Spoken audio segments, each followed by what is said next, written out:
سورہ مریم مکی ہے، 98 آیات اور 6 رکوع ہے۔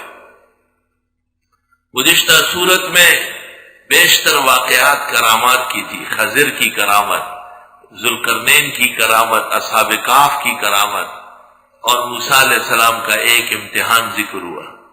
اور سورت کا حاصل تھا کہ غیب دان اللہ کے سوا کوئی نہیں ہے۔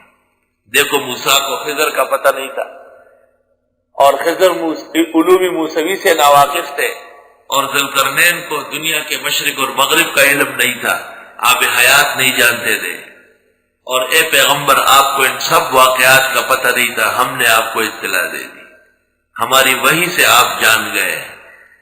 تو علم الغیب لا یکون الا للہ، علم غیب صرف اللہ کے پاس۔ سورہ مریم کا مقصود بیان یہ ہے کہ علم غیب تو چھوڑو، کچھ کر نہیں سکتے۔ زکریا علیہ السلام بیٹا مانگ رہا ہے، خود بیٹا بنا نہیں سکتا، مائی مریم نہ چاہے ہوئے نفخ جبریل سے حامل ہوئی، ولیہ پریشان۔ ابراہیم علیہ السلام اپنے کافر والد سے پریشان، ان کو ایمان نہ دے سکے۔ موسیٰ علیہ السلام اور ہارون کی پریشانیاں، اسماعیل علیہ السلام اور زکریا کی پریشانیاں، آگے چل کر چند پیغمبروں کے نام دے دیے، سب کی پریشانیاں۔ یہ تصرف نہیں کر سکتے، اختیارات نہیں ہے۔ سورت سابقہ میں علم غیب کی نفی، اور اس سورت میں تصرفات کی نفی۔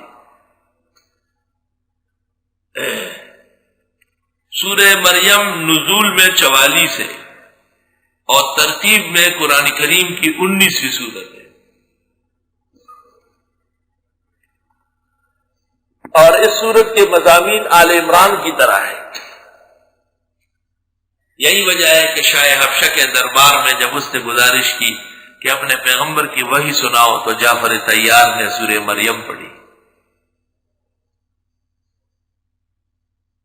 اور جب یہ آیت ہے وہ پڑھنے لگا، قالت انا یکون لی غلام ولم یمسسنی بشر ولم اک بغیا، تو پھوٹ پھوٹ کے علماء دربار رو پڑے کہ یہ اور عیسیٰ کی وحی ایک جگہ سے آئی ہے۔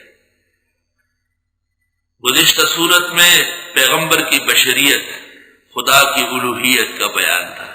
اس صورت میں دیگر انبیاء، زکریا علیہ السلام کی بشریت، یحییٰ کی بشریت، مائی مریم کی بشریت، ابراہیم کی بشریت، موسیٰ و ہارون کی بشریت، زکریا اور اسماعیل کی بشریت، نوح اور ادریس کی بشریت، اور اے محمد الرسول اللہ آپ بشر محض ہیں، اس لیے تصرف نہیں کر سکتے ہیں۔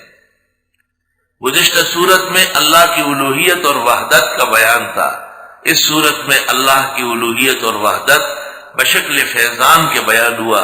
خدا نے فیضان و کرم کیا، زکریا علیہ السلام کو بڑھاپے میں بیٹا دیا، مائی مریم کو بغیر مس بشر کے عیسیٰ علیہ السلام دے دیا، ابراہیم علیہ السلام کے باپ اور قوم کے مقابلے میں پوری امت ان کو عطا کر دی گئی، اسماعیل علیہ السلام کی قربانیاں قبول فرمائی، ادریس علیہ السلام کو رفعت سماوی نصیب فرمائی۔